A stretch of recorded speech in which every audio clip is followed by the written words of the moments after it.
Okay, so today we're going to do a deep dive into something pretty interesting, I think. Mm. It's all about reading and how it, or maybe how not reading can actually impact how our brains work.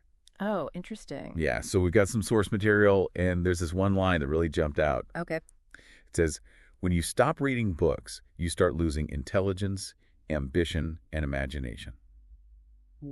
Whoa. So, I mean, It's a pretty bold statement. it is. It is. So what do you think? Like, is there any truth to that?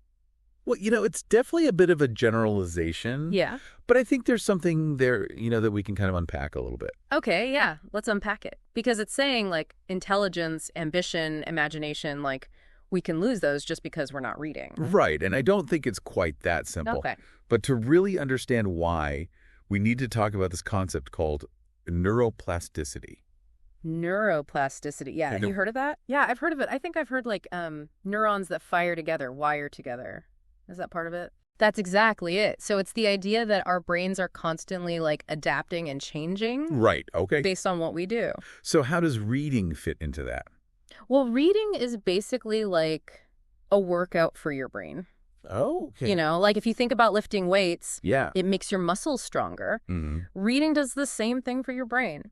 There was this really cool study published in the journal Brain Connectivity. Yep. And they found that when people were reading like complex novels, it actually strengthens the connections between different parts of the brain. Oh, wow. Like the parts that deal with language and memory Okay. and even sensory perception. Wow, so it's like building like mental bridges between all these different parts. Exactly. So, reading can literally rewire our brains and make us better at understanding complicated ideas, remembering things, and even like empathizing with other people. Wow, that's fascinating. So we're talking about, rewiring our brains. That makes sense. But how does that translate into something like ambition? Can reading actually make us more driven?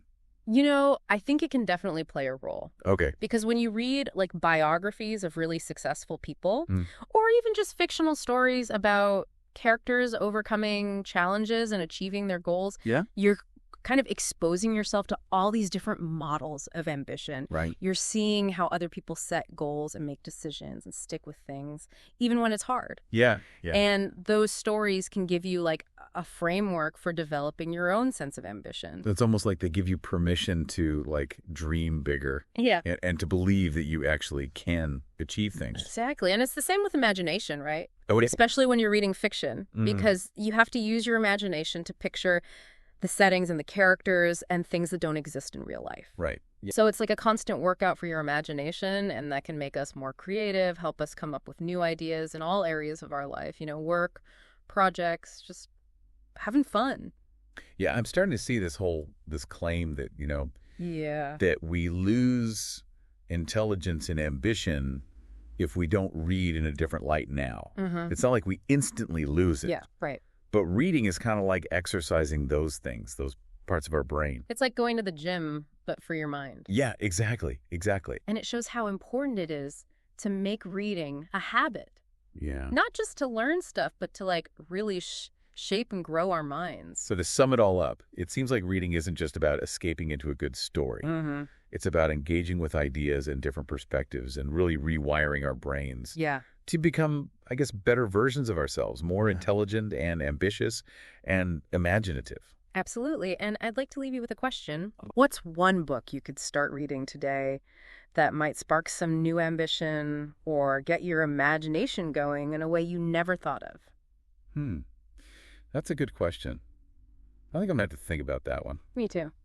Thanks for joining me on this deep dive, everyone. I hope you found it interesting as I did. Yeah, it's been fun. And we'll see you next time. See you later.